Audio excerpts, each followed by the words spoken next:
le PSG est sorti par la petite porte de la Ligue des Champions. Une fois encore. Et comme souvent après pareil échec, l'heure est à la réflexion et aux spéculations.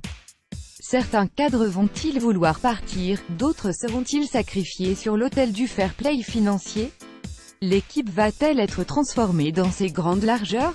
Toutes ces questions se posent et vont se poser dans les prochains jours et les prochaines semaines, avec le lot de rumeurs farfelues qui va avec.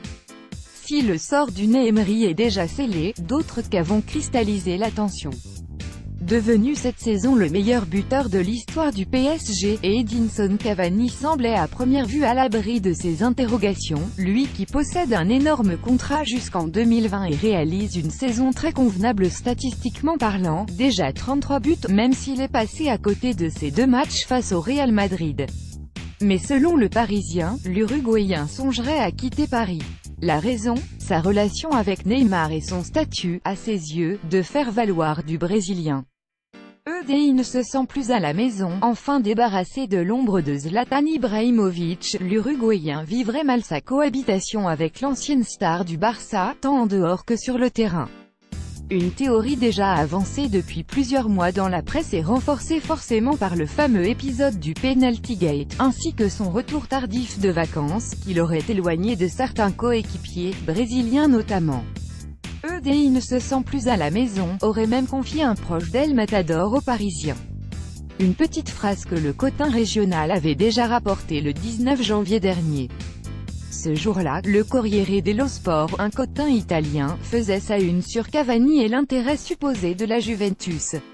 Sacré timing. Un départ de Cavani est-il crédible? L'ancien napolitain disposerait aussi de touches en Angleterre et en Espagne selon le Parisien. Si tant est que ses envies d'ailleurs soient vraies, Cavani peut-il pour autant animer le prochain marché des transferts? Dit autrement, peut-on raisonnablement imaginer le PSG céder son meilleur buteur à la concurrence? Point d'interrogation. Pour le Parisien, le PSG ne le retiendra pas coûte que coûte et pourrait même voir d'un bon œil une vente supérieure à 60 millions d'euros en vue du fair play financier.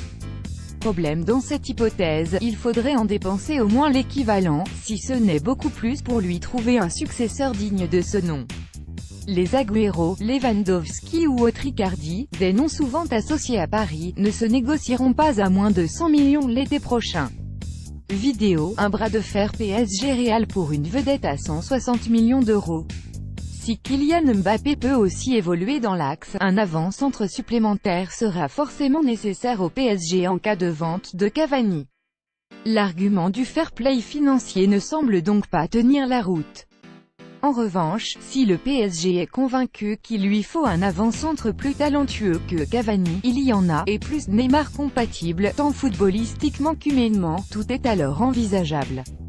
Mais on revient au même problème, il faudra alors passer à la caisse et réussir à rentrer dans les clous du fair play financier d'une manière ou d'une autre. Vu les lacunes du PSG à certains postes, pas sûr que le dossier de l'avant-centre soit la priorité des dirigeants parisiens cet été.